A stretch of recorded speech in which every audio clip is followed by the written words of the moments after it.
हरे कृष्णा। हस्तिनापुर के राजमहल पर रात का सन्नाटा छाया हुआ था। दीपकों की लौ हवा से कांप रही थी और चारों ओर एक अदृश्य भय का वातावरण फैला हुआ था। उसी कक्ष में रानी अंबिका दर्पण के सामने बैठी थी। उनका श्रृंगार पूर्ण था। मुख पर चंद्रमा जैसी उज्ज्वल कांति, नेत्र कमल की पंखुड़ियों जैसे और केशों का काला सागर कंधों पर बिखरा हुआ था। बाहरी रूप से वे सौंदर्य की प्रतिमूर्ति थी, परंतु उनके हृदय में तूफान मचा हुआ था। वे सोच रही थी, क्या यह विश्वासघात नहीं?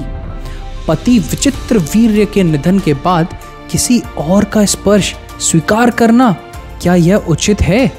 उन्हें याद आया वह क्षण जब पति की मृत्यु के बाद उन्होंने अग्नि में प्रवेश करने का निश्चय किया था, किंतु तभी महारानी सत्यवती ने उन्हें रोका और कहा था कि वंश की ज्योति को बुझने मत दो अंबिका, तुम्हें कुरुवंश को संतान देनी होगी।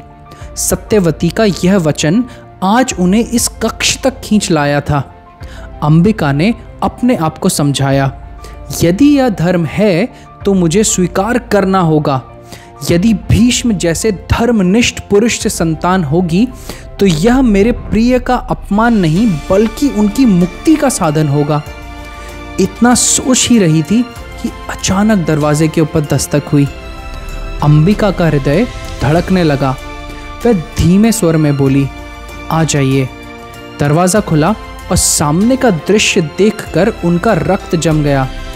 वहां भीष्म नहीं खड़े थे, बल्कि एक भयानक तपस्वी, जटाएं बिखरी हुई, शरीर मैल से लिपटा, नेत्र अंगारों की तरह जलते हुए और देह से आती दुर्गंध पूरे कक्ष को भर रही थी।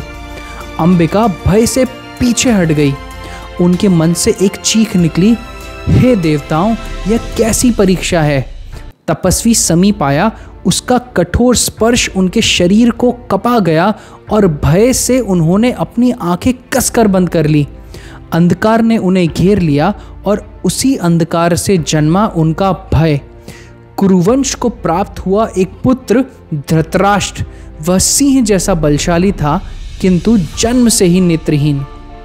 जब यह समाचार सत्यवती के कानों तक पहुंचा, उनका हृदय विचलित हो उठा। उन्होंने सोचा, अंधा पुत्र इस महान वंश की गद्दी कैसे संभालेगा? उनकी चिंता बढ़ी और उन्होंने अंबालिका को आदेश दिया कि वह अगली संतान उत्पन्न करें। अंबालिका का मन पहले ही भय से कांप रहा था, फिर भी वे विवश होकर व्यास ऋषि की प्रतीक्षा करने लगी। व्यास प्रकट हुए, उनका वही भयानक सन्यासी रूप। अंबालिका के शरीर से रक्त मानो खिंच गया, चेहरा पीला पड़ गया और भय की छाया उनके रोम रोम में भर गई। उसी आतंक और पीलेपन की छाया से जन्मा एक पुत्र पांडु, जो शारीरिक रूप से समर्थ तो था, किंतु उसके शरीर का रंग पीला और दुर्बलता से भरा हुआ था। अब सत्यवती और भी व्याकुल हो गई। एक पुत्र अंधा और दूसरा दुर्बल। उनका मन किसी भी प्रकार संतोष नहीं मना रहा था।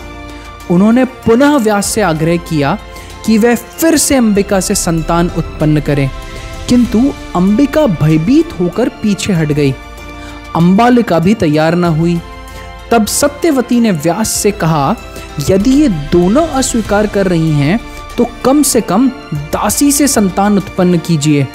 व्यास ने सहमति दी और अंबालिका की एक दासी को बुलाया गया। दासी भयभीत नहीं थी। उसने श्रद्धा और विनम्रता से व्यास का स्वागत किया। उसका मन भय से नहीं बल्कि सेवा और भक्ति से भरा था। उसी सहजता और निष्ठा से उत्पन्न हुआ एक और पुत्र विदुर। यद्यपि वह राजगद्दी का अधिकारी नहीं था, किंतु धर्म, नीति और बुद्धिमत्ता का ऐसा स्तंभ बना कि आने वाले समय में महाभारत की पूरी कथा में मार्गदर्शक सिद्ध हुआ। इस प्रकार हस्तिनापुर को 3 संतानें मिली। धृतराष्ट्र, जो अंधे होकर भी राजगद्दी की आकांक्षा से ग्रसित हुए। पांडु, जिनके पुत्र आगे चलकर महाभारत के युद्ध के नायक बने। और विदुर, जो दासी पुत्र होकर भी धर्म और नीति के पथ प्रदर्शक बने। परंतु क्या इन संतानों के जन्म से कुरुवंश की गुत्थियां सुलझी, या क्या यही जन्म आगे चलकर विनाश की आंधी लेकर आए? उस समय कोई यह उत्तर नहीं जानता था, परंतु नियति अपने अदृश्य पन्ने धीरे धीरे खोल रही थी। आगे की कथा हम अगले भाग में जानेंगे। हरे कृष्णा।